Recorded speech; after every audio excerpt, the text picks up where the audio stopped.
जय भारत के साथ स्वागत है आप सभी का आपके अपने news channel the CMN news 24/7 पर। तो ब्रेकिंग न्यूज़ और लेटेस्ट अपडेट में जानेंगे महत्वपूर्ण कुछ चुनिंदा खबरें। तो बड़ी खबरों में खबरें निकल कर आ रही है। लखीमपुर के आरोपी आशीष मिश्रा पर अब गिरफ्तारी की तलवार लटक रही है। जल्दी ही गिरफ्तारी इनकी हो सकती है।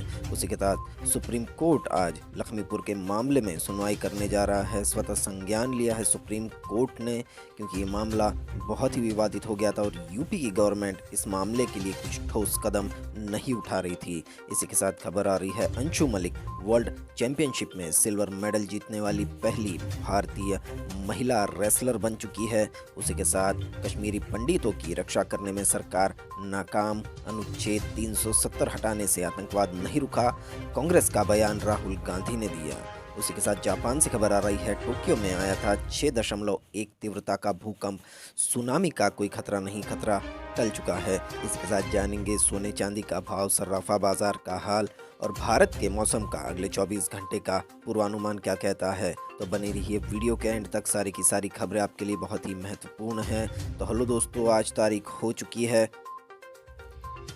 8 अक्टूबर 2021 और दिन हो चुका है शुक्रवार। तो जानेंगे पहली बड़ी खबर में क्या है। तो पहली बड़ी खबर निकल कर आ रही है लखीमपुर खीरी केस के रिलेटेड आज सुप्रीम कोर्ट में होगी सुनवाई। यूपी सरकार दाखिल करेगी स्टेटस रिपोर्ट।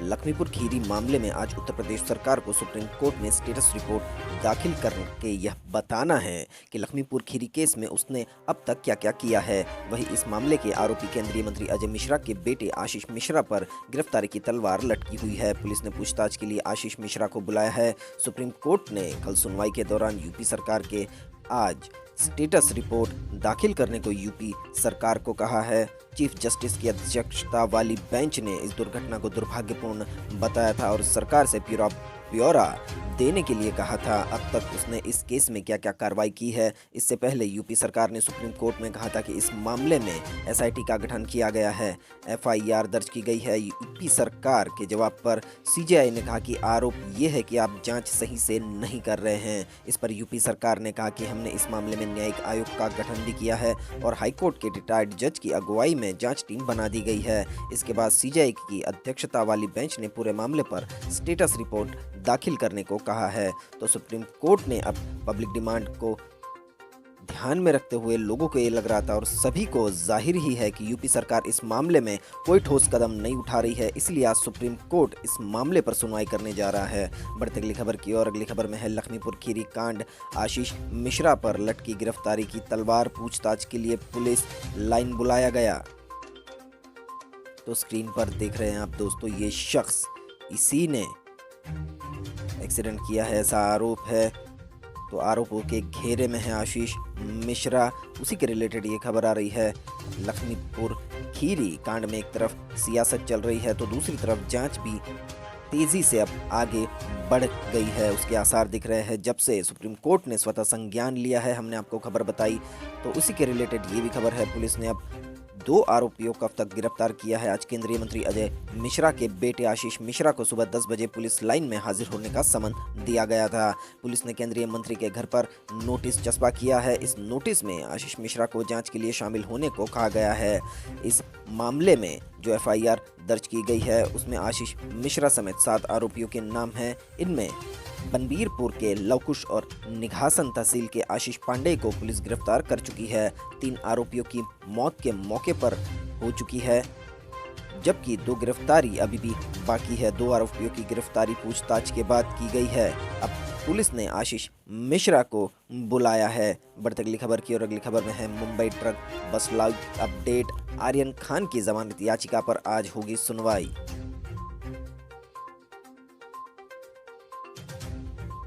बॉलीवुड अभिनेता शाहरुख खान के बेटे आर्यन खान को बेल मिलेगी या फिर उन्हें जेल में ही रहना पड़ेगा, आज इसका फैसला हो सकता है। क्रूज शिप पर ड्रग्स पार्टी करने के आरोप में फंसे आर्यन और उसके दोस्तों की जमानत याचिका पर सुबह 11 बजे सुनवाई होनी है। आर्यन खान के वकील सतीश माने शिंदे की पूरी कोशिश होगी कि उनके मुवक्किल को कम से कम अंतरिम जमानत मिल जाए। आर्यन को अगर जमानत मिलती है तो अपने घर जा सकेंगे और अगर बेल नहीं मिली तो उन्हें 14 दिन के लिए जेल में रहना पड़ेगा। देखते अगले समाचार में है अंशु मलिक वर्ल्ड चैंपियनशिप में सिल्वर मेडल जीतने वाली पहली भारतीय महिला रेसलर बनी।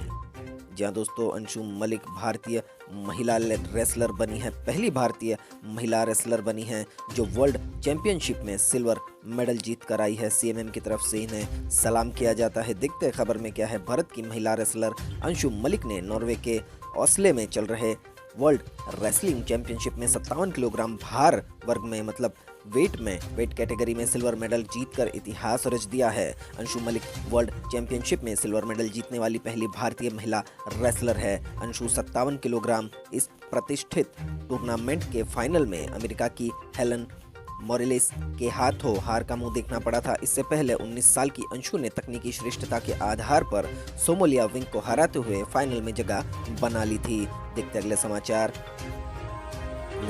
में है भारत के कड़े रुख से झुका ब्रिटेन। कोविड शील्ड की दोनों डोज ले चुके भारतीयों के लिए क्वारंटीन की शर्त हुई खत्म। भारत के कड़े रुख की वजह से ब्रिटेन को झुकना पड़ा है। कोरोना वैक्सीन की मान्यता को लेकर भारत की जवाबी कार्रवाई के आगे आखिरकार ब्रिटेन को झुकना पड़ा है। कोविड शील्ड ले चुके भारतीयों के लिए यूके में क्वारंटीन की शर्त खत्म कर दी गई है। आपको बता दें कि ब्रिटेन सरकार आगामी 11 अक्टूबर से नए नियम लागू करेगी। बढ़ते अगली न्यूज अपडेट की और अगली खबर में है कश्मीरी पंडितों की रक्षा करने में सरकार नाकाम। अनुच्छेद 370 हटाने से आतंकवाद नहीं रुका, कांग्रेस का बयान। कांग्रेस ने जम्मू कश्मीर में पिछले कुछ दिनों के दौरान आतंकवादियों द्वारा 7 असन्य नागरिकों की हत्या किए जाने को लेकर गुरुवार को केंद्र सरकार पर निशाना साधा और आरोप लगाया कि यह सरकार कश्मीरी पंडितों तथा अन्य समुदायों की रक्षा करने में विफल रही है। पार्टी ने यह भी दावा किया है कि आतंकवाद न तो नोटबंदी करने से रुका था और न ही अनुच्छेद 370 हटाने से रुका। कांग्रेस के पूर्व अध्यक्ष राहुल गांधी ने ट्वीट किया, कश्मीर में हिंसा की घटनाएं बढ़ती जा रही है। आतंकवाद ना तो नोटबंदी से रुका, ना धारा 370 हटाने से। केंद्र सरकार सुरक्षा देने में पूरी तरह से असफल रही है, जो कि आप सबके सामने है। खबर सच्ची है। बढ़ते अगली खबर की और अगली खबर में है आरजेडी के स्टार प्रचारकों की लिस्ट से तेज प्रताप बाहर, लालू प्रसाद यादव करेंगे प्रचार।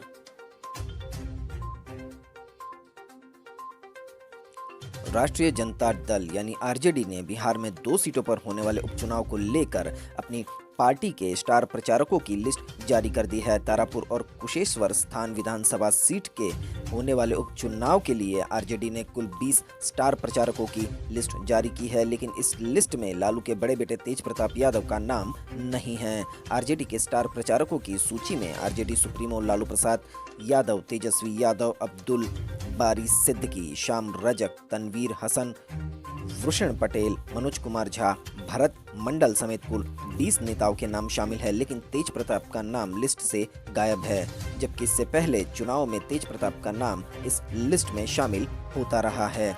देखते अगली खबर में है लखमीपुर हिंसा मामला। यूपी पुलिस ने सिद्धू समेत 20 से 25 लोगों को लखमीपुर खीरी जाने की दी इजाजत। यूपी पुलिस ने नवजोत सिंह सिद्धू और मंत्री और विधायकों को लखमीपुर खीरी जाने की इजाजत दे दी है। अब नवजोत सिंह सिद्धू, मंत्री और विधायकों समेत कुल 20 से 25 लोग लखमीपुर खीरी जा सकेंगे। सभी को यूपी पुलिस एस्कॉर्ट करती हुई लखमीपुर खीरी लेकर जाएगी। ये जानकारी कैबिनेट मिनिस्टर अरविंदर राजा वेडिंग ने दी है। साथ ही उन्होंने ये भी बताया कि अपनी गाड़ियों में लखमीपुर खीरी जाएंगे, जिसे यूपी पुलिस एस्कॉर्ट करेगी। नवजोत सिंह सिद्धू ने आरोपियों के गिरफ्तारी की मांग भी की है। बढ़ते अगले समाचार की और अगले समाचार में है तांजानियाई नागरिक अब्दुल रज्जाक गुरनाह को साहित्य के लिए मिला नोबेल पुरस्कार।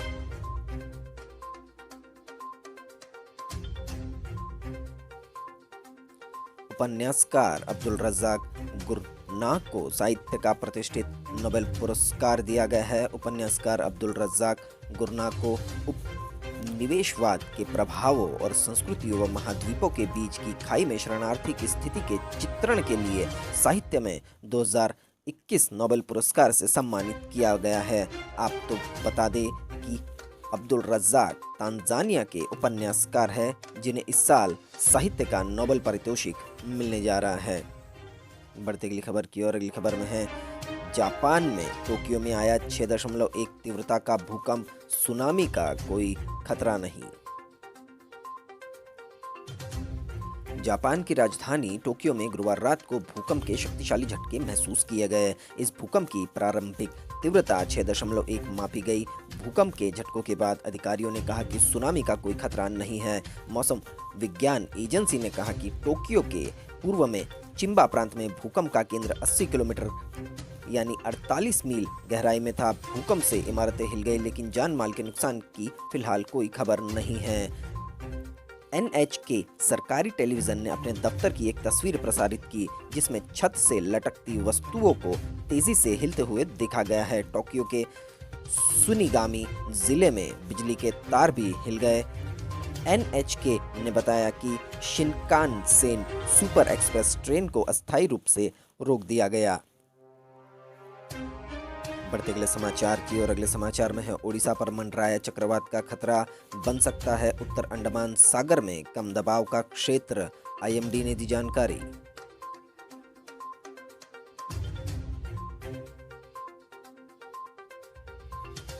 ओडिशा के लिए अक्टूबर का महीना जोखिम वाला है और यहाँ के लोगों के बीच चक्रवात आने की आशंका को लेकर डर पैदा हो गया है। दरअसल भारतीय मौसम विज्ञान विभाग ने गुरुवार को पूर्वानुमान में बताया कि उत्तर अंडमान सागर में कम दबाव का क्षेत्र बनने की संभावना है। मौसम विभाग के अनुसार अंडमान सागर में यह बदलाव 10 अक्टूबर को हो सकता है। तो देखते अगले समाचार में है कोरोना हुआ धीमा, अब डेंगू मलेरिया से जूझ रहे उत्तर प्रदेश, मध्य प्रदेश समेत कई राज्य।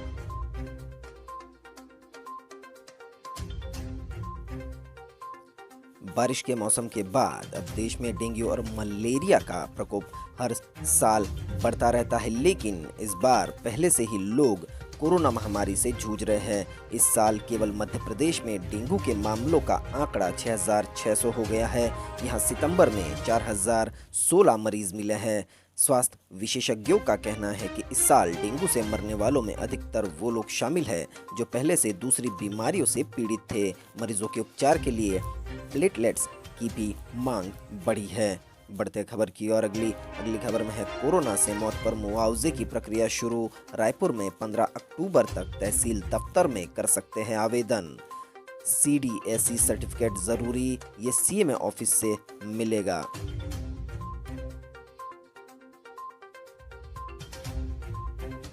कोविड से जिन लोगों की मौत हुई उनके परिजनों को मुआवजा देने की प्रक्रिया रायपुर जिला प्रशासन शुरू कर रहा है। इसके लिए आवेदन रायपुर के तहसील कार्यालय में दिए जा सकते हैं। 15 अक्टूबर तक मृतकों के परिजन या कोई करीबी रिश्तेदार इसके लिए आवेदन कर सकते हैं। छत्तीसगढ़ सरकार ने जिला कलेक्टर को निर्देश दिया है कि कोविड-19 से मृत व्यक्ति के लिए राज्य आपदा मोचन निधि के तहत 50,000 रुपए की सहायता राशि दी जानी है। इसके लिए कोविड-19 से मृत व्यक्ति के परिजनों को एक तय फॉर्मेट में आवेदन करना होगा। लोग ये आवेदन रायपुर जिले की वेबसाइट www.raipur.gov.in पर कर सकेंगे। आवेदन को कोविड-19 death ascertaining committee CDAC certificate के साथ जमा करना होगा। देखते अगली खबर में है राजस्थान के स्वास्थ्य मंत्री को मोदी शाह के राज्य की जिम्मेदारी। कांग्रेस ने रघुराम शर्मा को गुजरात, दमन दीव और दादरा नगर हवेली का प्रभारी बनाया। पिछली बार गहलोत थे प्रभारी।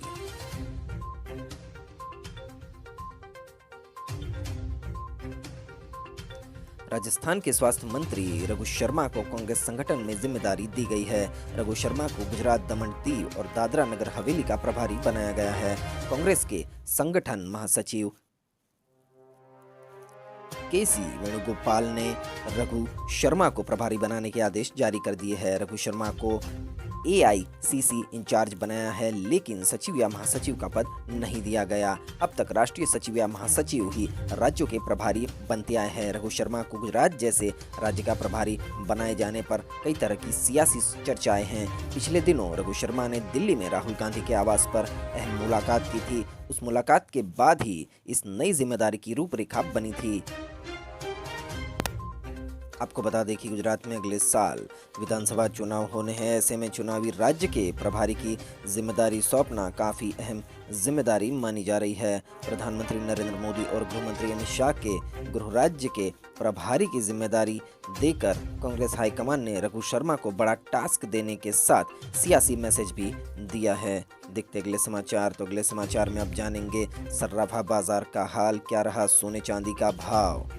तो आज सोने का भाव महंगा हो गया है। 22 कैरेट वाले 1 ग्राम सोने का भाव भारतीय बाजार यानी इंडियन मार्केट में 4,590 रुपये चल रहा है। एक दिन पहले ये भाव 4,568 रुपये था। वहीं 8 ग्राम 22 कैरेट सोने का भाव आज 36,720 रुपये चल रहा है। एक दिन पहले यह 36,544 रुपये था। वहीं 10 ग्राम 22 कैरेट सोने का भाव आज 45,900 रुपये चल रहा है, जबकि 100 ग्राम 22 कैरेट सोने का भाव 4,59,000 रुपये चल रहा है।